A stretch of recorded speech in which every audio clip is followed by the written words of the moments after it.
Hello and welcome to my YouTube video. In this video I'm going to demonstrate how to work the Italian cast-on in one color.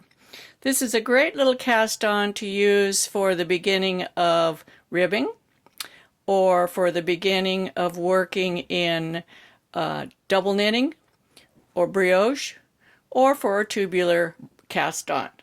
It has a lot of potential. These two swatches differ in the fact in this one I used a much smaller needle to work the cast on. In this one I used the same size needle that I used for knitting the ribbing. So let's take a look at these. This one is very stretchy, looks nice and tidy. The stitches aren't enlarged. The cast on just rolls right over the edge and looks really nice. It regains its stretch.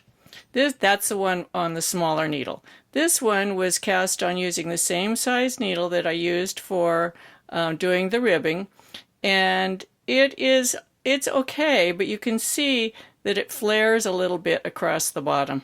Can you see that? And that first row of stitches looks enlarged.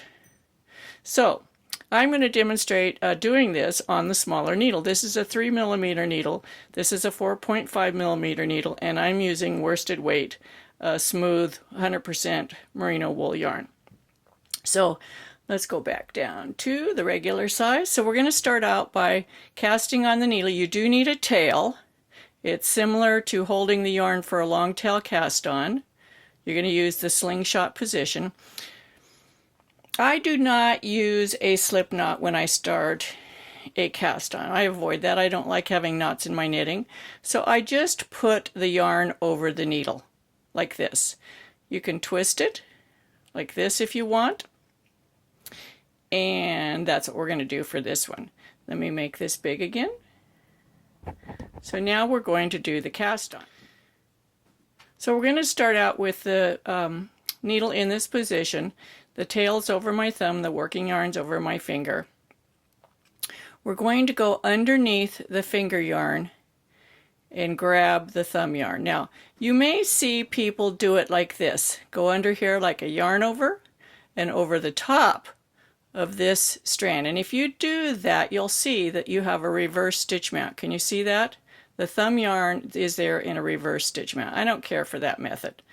So I like to go underneath the finger yarn, underneath the thumb yarn, come up over the thumb yarn, under the finger yarn, so you're bringing the thumb yarn up to the top. So that's a thumb yarn stitch. Now we're going to go under the thumb yarn, up in the middle, over the finger yarn, pull the finger yarn under the thumb yarn, and back up to the top. And you can see that makes a knit stitch. So that was the finger yarn is making the knit stitch, and the thumb yarn is making the purl stitch. Now we're going to grab a thumb yarn. So we go under the finger yarn, underneath the thumb yarn, over the thumb yarn, and grab it like a yarn over, bring it underneath the finger yarn and back up to the top.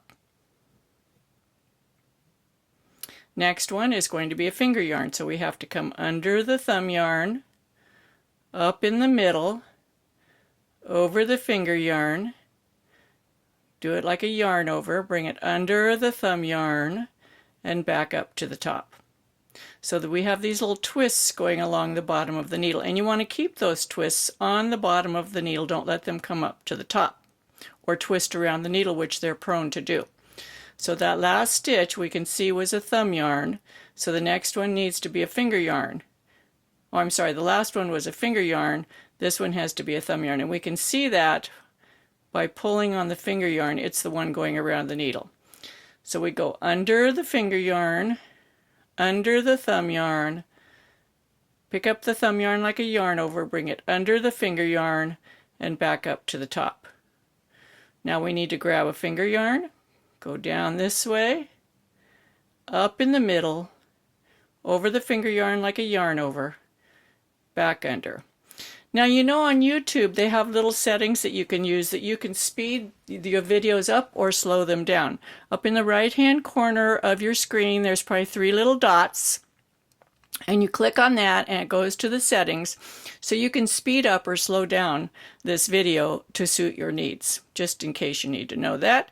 2, 4, 6, 7. We have 7. Our last one was a finger yarn, so we're going to need a thumb yarn. We're going to do 10. So this is 8. And then we go under the thumb yarn, up in the middle, catch the finger yarn, bring it under the thumb yarn, and we're going to do one more. Under both yarns, pick up the thumb yarn, and bring it up to here. Now, so the last yarn on was the thumb yarn, so we're going to turn the work, and this is the tail over the thumb. I'm just going to bring the tail along the needle to secure it. That keeps the last stitch, keeps the working yarn from coming off. It will look fiddly at this point. And then we're going to use our regular size needle, which this is a 4.5 needle or US 7. We're going to knit the first stitch while I'm still holding that tail. Once we knit the first stitch, everything's secure. And then we can see this is going to be a purl, so we're going to purl. And it doesn't matter whether you're continental or throwing, you're still going to purl.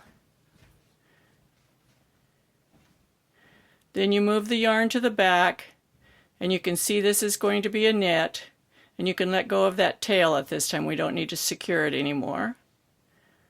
And this is tight because we were on a smaller needle, but we want it to be tight. Then we're going to purl, knit, purl,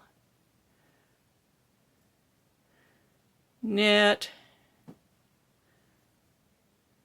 purl, knit, and now we come to that first stitch that we put on. Remember, we did not make a slip knot, so it's a nice tidy stitch, no knots in the knitting. We turn the work, and now we have knit 1, purl 1 ribbing started. Let's do one more row. So this is going to be a knit. We can see it's a knit, and the next one's a purl. So knit, purl, knit, purl. Now I also have a video on binding off this type of work, binding off in knit 1, purl 1 ribbing invisibly with a grafted bind off or a Kitchener style bind off on one needle, and there's a link to that in this video, and there will be a link in the description of the video. So this is very pretty. So back, let's look at these swatches again. Look at these 2 little swatches again. This one was worked with the smaller needle for the cast on. It's very elastic, recoils, looks nice and tidy. This is the one worked with the same size needle as the ribbing. It also looks nice. It's just personal preference. It has a good recoil, looks nice. These are great for starting the ribbing on socks. They're also good for ribbing of cuffs, bottoms of sweaters, or if you're starting with ribbing on a neckline. These are good to start double knitting, to start brioche, and for starting a tubular cast on. If you like my videos, be sure to subscribe. Hit that subscribe button there. Hit the thumbs up. Share the videos with your friends. Share them on social media. That's the highest compliment you can pay me, is doing those things. If you like my videos, that helps me out a lot. I hope you check back in for more videos, and happy knitting.